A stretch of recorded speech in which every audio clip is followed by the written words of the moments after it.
Hey, what's up, everybody? One coach's opinion. And remember, it's just my opinion. It's not a fact. It's my opinion. So this is going to be a good video, actually. Like, man, you can show your fighters so they might understand what's going on in the fight game.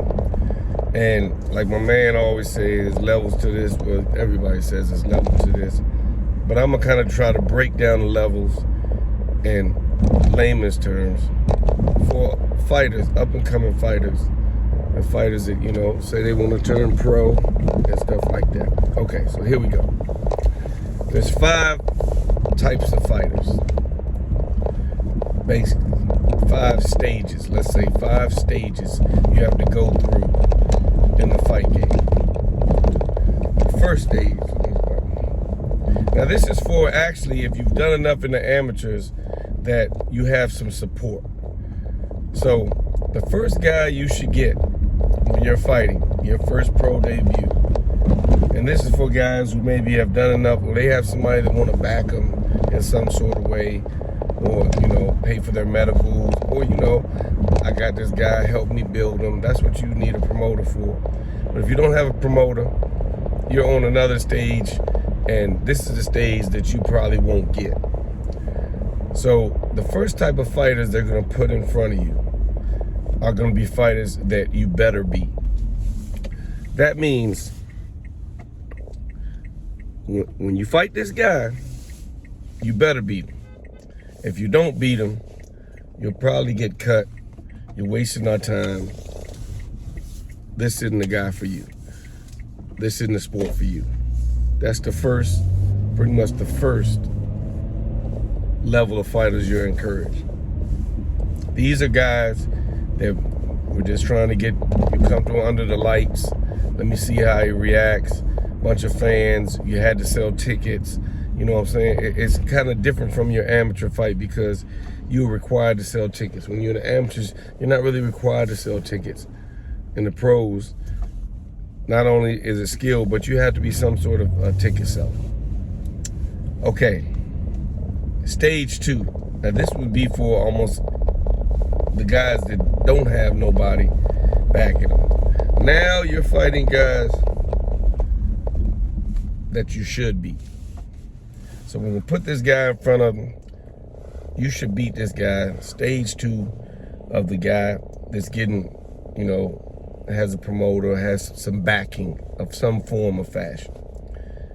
Because it's not about whether or not you need a promoter or a manager. If you have some type of backing, somebody that's willing to help move you financially, that's all we're talking about.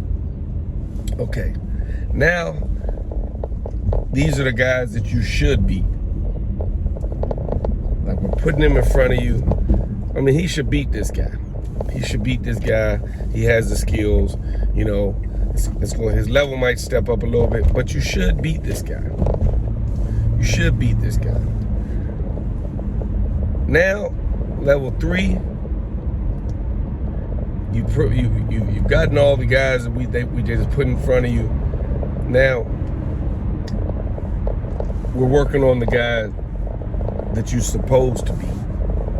Now, these could be like a guy that's 6-6, 5-5, guys that really are still coming to win and will put it all on the line to try to protect their winning record, even if it's 6-6.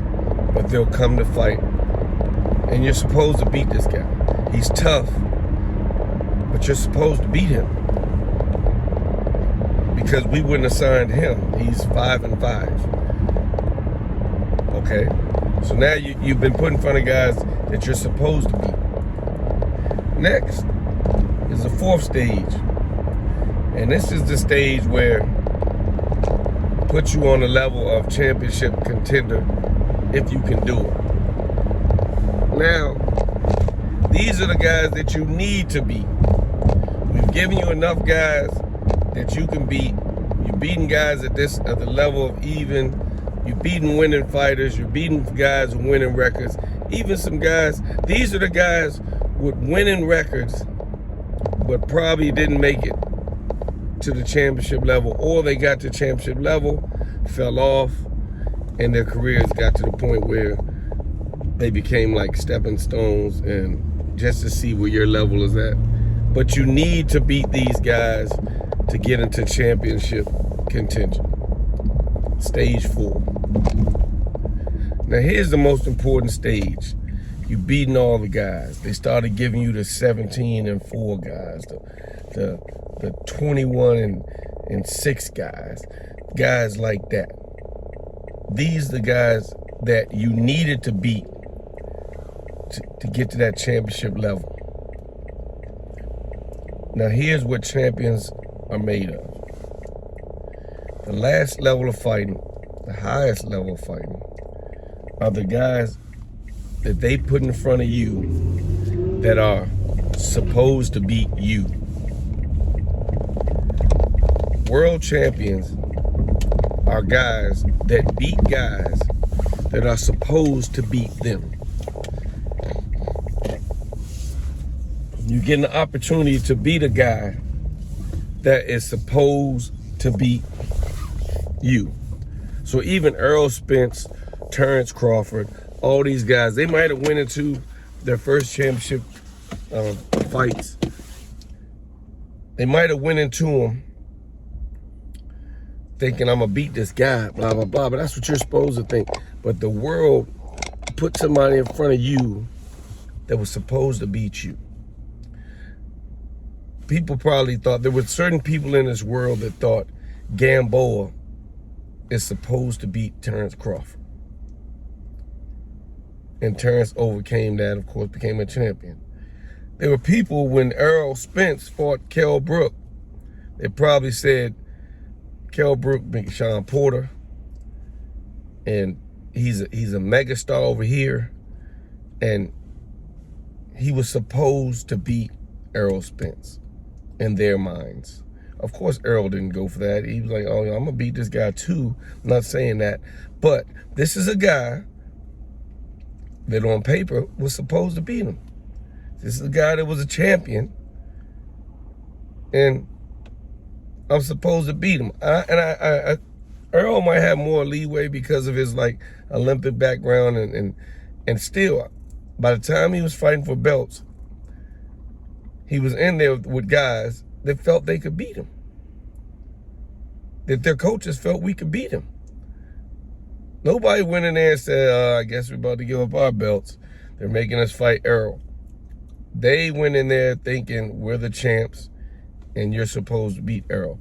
But Errol proved them wrong and became a world champion. If you become a world champion, 9 times out of 10, because somebody gonna hop on here and say, what about vacant belts and stuff like that?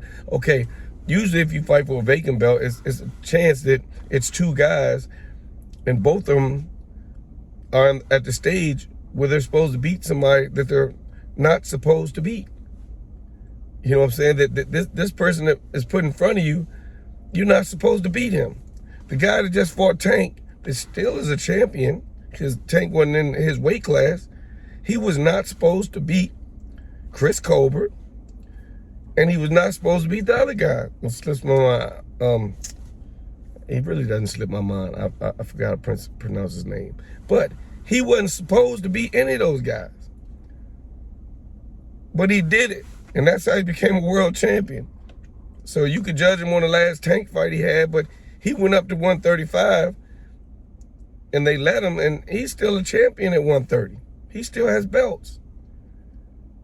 That was just a, hey, I'll take the fight. Yeah, sure. Opportunity, probably big money. And if I lose, I'm still a world champion. How can I lose here? It's another division and everything. Last, I give one more example. Canelo, who I think once Floyd retired, became the pound-for-pound best fighter out there. I'll put that out there.